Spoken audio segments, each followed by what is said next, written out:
نحمده ونصلي ونسلم على رسوله الكريم اما بعد فاعوذ بالله من الشيطان الرجيم بسم الله الرحمن الرحیم۔ بعد از حمد والصلاة میرے معززی منصفین اکرام اور واجب القدر اساتذہ کرام اور ہم مکتب ساتھیوں، السلام علیکم ورحمۃ اللہ وبرکاتہ۔ حضرات ذی وقار، آج جس موضوع پہ مجھے لب کشائی کرنے کا شرف حاصل ہو رہا ہے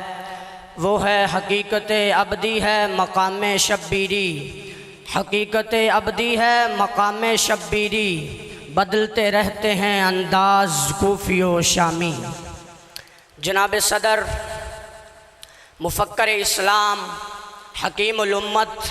ڈاکٹر علامہ اقبال رحمۃ اللہ علیہ نے امت مسلمہ کو خواب غفلت سے بیدار کرنے اور انگریز کی غلامی سے نجات دلانے کے لیے جس شخصیت کے کردار کو بطور نمونہ پیش کیا، وہ شخصیت سید الشہداء نواسہ مصطفیٰ صلی اللہ علیہ وآلہ وسلم جگر گوشہ سیدہ فاطمہ الزہراء رضی اللہ تعالی عنہا، نور نظر حضرت علی المرتضیٰ رضی اللہ تعالی عنہ، جناب حضرت امام حسین پاک رضی اللہ تعالی عنہ۔ آپ فرماتے ہیں موسیٰ و فرعون و شبیر و یزید، عید و قوت از حیات آیت پدیر۔ جناب صدر، حق و باطل، شیطانی اور روحانی اور طاغوتی اور لاہوتی قوتیں ابتدائی آفرینت سے لے کر آج تک آپس میں ٹکراتی رہی ہیں۔ باطل کی تند و تیز موجوں کے آگے بند باندھنے کے لیے ہر دور میں کوئی نہ کوئی حق پسند، حق پرست اور بے باک شخصیت دنیا میں جلوہ گر ہوئی۔ صاحب صدر، نمرود کی جھوٹی خدائی کے طلسم کو ہمیشہ کے لیے ختم کرنے کے لیے جناب ابراہیم علیہ السلام کی صورت میں حق و صداقت کی آواز کو بلند کیا جاتا ہے۔ فرعونیت کے اندھیرے کو کافور کرنے کے لیے جناب موسیٰ علیہ السلام کی صورت میں حق کے چراغ جلائے جاتے ہیں۔ کفر و شرک کی تاریک رات کو مٹانے کے لیے تاجدار انبیاء صلی اللہ علیہ وآلہ وسلم کو سراج منیر بنا کر دنیا میں بھیجا جاتا ہے، اور آپ کے دیے ہوئے سیاسی نظام کو پامال کرنے کے لیے جب یزید جیسا حکمران مسند اقتدار پر قابض ہونا چاہتا ہے تو آغوش مصطفیٰ میں تربیت پانے والا شہزادہ حسین ابن علی خانقاہ مدینہ اور حرم مکہ کو چھوڑ کر کرب و بلا کی تپتی ہوئی ریت پر ڈیرا لگا لیتا ہے، کیونکہ اندھیرے کے مقابل آفتاب آیا ہی کرتے ہیں۔ اندھیرے کے مقابل آفتاب آیا ہی کرتے ہیں، بشر بیتاب ہو تو انقلاب آیا ہی کرتے ہیں۔ جناب صدر،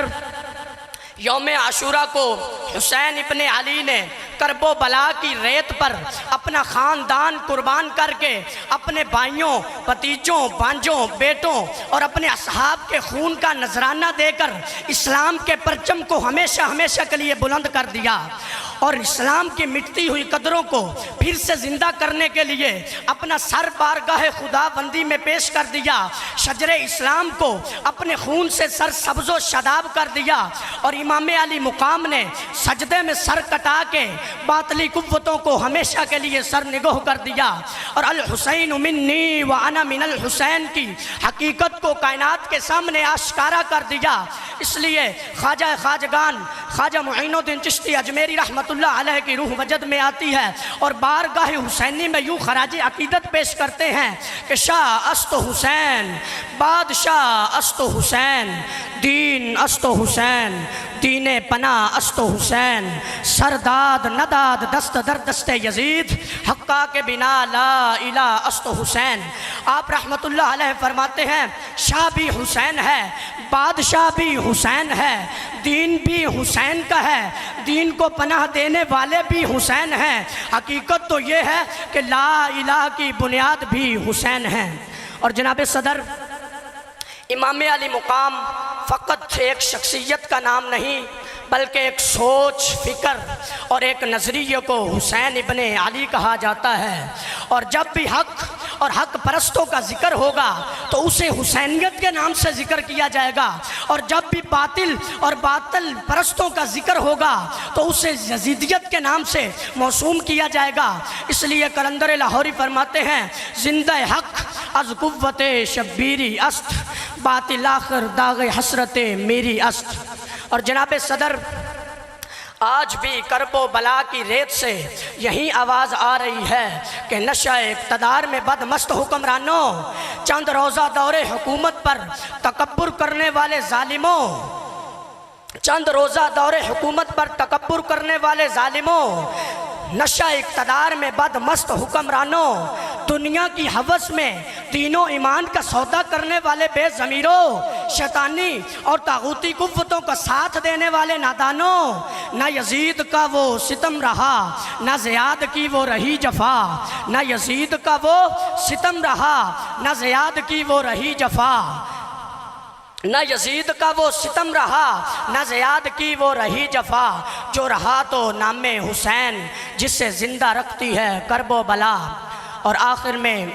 دین کا نام لینے والے پیشواؤں، مفتیان کرام، پیران عظام اور بڑی بڑی مسند پہ بیٹھنے والے پیروں سے فقط اتنا ہی کہوں گا کہ نکل کر خانقاہوں سے ادا کر رسم شبیری، کہ نکل کر خانقاہوں سے ادا کر رسم شبیری، کہ فقر خان کا ہی ہے فقط اندوہ دلے گیری۔ والسلام۔